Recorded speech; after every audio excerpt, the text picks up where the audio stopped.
একটা বেশ ভালো বিতর্ক হলো। সেটা হচ্ছে, শিরোনামটা বলি, মামুন অন্যের ঘাড়ে বন্দুক রেখে বাঁচতে চাইছেন হাসিনার আইনজীবী। হাসিনার আইনজীবী এটা হলো রাষ্ট্র নিযুক্ত, এটা খুব সিরিয়াস ধরার কারণ নেই। জেডাই খান পান্না যদি হইতো, তিনি আবেদন করেছিলেন, তাহলে এটা একটা বেশ গ্রহণযোগ্যতা পাইতো।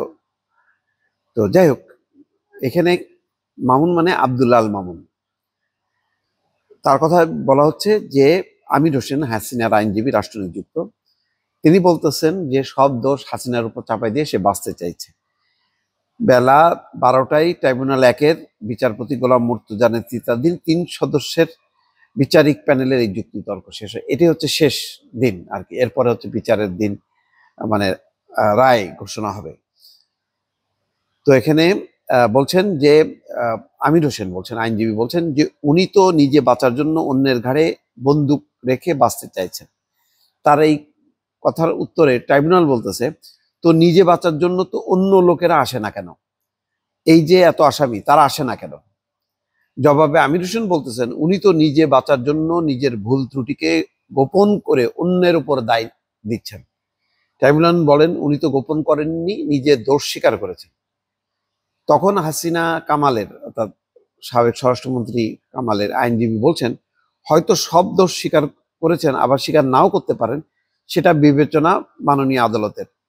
এই সময় ট্রাইব্যুনাল বলেন, যেটা প্রমাণ হয়েছে আমরা বলছি না, কিন্তু তিনি বলছেন, আপনি বললেন যে বলেননি, প্রাইম মিনিস্টারের অর্ডারগুলো কিভাবে পাস হয়েছে, সার্কুলেটেড হয়েছে, আমি সেই বিষয়ে বলছি। উত্তরে রাষ্ট্র নিযুক্ত আইনজীবী বলছেন, আমার কথা হলো প্রাইম মিনিস্টার স্বরাষ্ট্রমন্ত্রীকে এমন কথা বলেননি। অতএব এই স্বরাষ্ট্রমন্ত্রীও যদি বলে থাকেন আব্দুল্লাহ আল মামুনের কাছে এমন কোনো বক্তব্য কি এসছে, তখন প্রসিকিউশন বলেন, আন্দোলন দমনে সরকার সরাসরি লেথাল উইপেন ব্যবহারের নির্দেশ দিয়েছেন শেখ হাসিনা। প্রত্যুত্তরে আমির হোসেন বলেন, আইজি সাহেব তো নিজে বাঁচার জন্য অনেক কিছুই বলেছেন, সেটাকে আমি ডিনাই করি। তখন ট্রাইব্যুনাল বলে, সেটা আমরা দেখব যে ওনার এটা ট্রু কিনা, ওনার যে কন্ডিশন ছিল সেটা ফুলফিল হয়েছে কিনা। যাই হোক, মজার বিতর্ক এটা।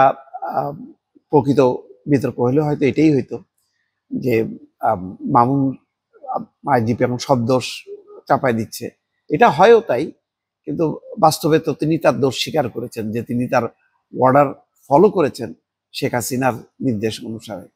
সুতরাং এখানে ঘুরে ফিরে যেটা আসতেছে যে শেখ হাসিনার দায়টা সবচেয়ে বড়। অন্যরা অর্ডার মানে ফলো করেছে, কিন্তু সেই অর্ডার, বেআইনি অর্ডার কেন ফলো করলো, এই জন্য তারা দায়ী। কিন্তু অর্ডার এসছে যে মানে মূল হোতা হলো, এখন মূল হোতা বলছে তুমি জবাই করো, সে বললো যে না, আমার জবাই করার কোনো আইন নেই, এই কথা বলেনি। সুতরাং যে মানে বেআইনি অর্ডার এক্সিকিউট করছে সেও যেমন দায়ী, আর যে বেআইনি অর্ডার দিচ্ছে সেও দায়ী। এখন রাজসাক্ষী হয়ে গেছে মামুনের হয়তো সেই পর্বটা নাই। এখন হয়তো এটাই মানে শেখ হাসিনাকে বাঁচানোর জন্য রাষ্ট্র নিযুক্ত আইনজীবী, শেখ হাসিনার আইনজীবী, সেটা হয়তো বিতর্ক করছে। যাক, জমজমাট বিতর্কের মধ্য দিয়ে যেটা হচ্ছে, মানুষ অনেক কিছু জানতে পারছে শেখ হাসিনার ভেতরে, মানে গণতন্ত্র, স্বাধীনতা, মুক্তিযুদ্ধের আড়ালে যে আরেকটা চেহারা আছে, সেই ভয়ঙ্কর চেহারাটা মানুষ এখন জানতে পারছে, বুঝতে পারছে।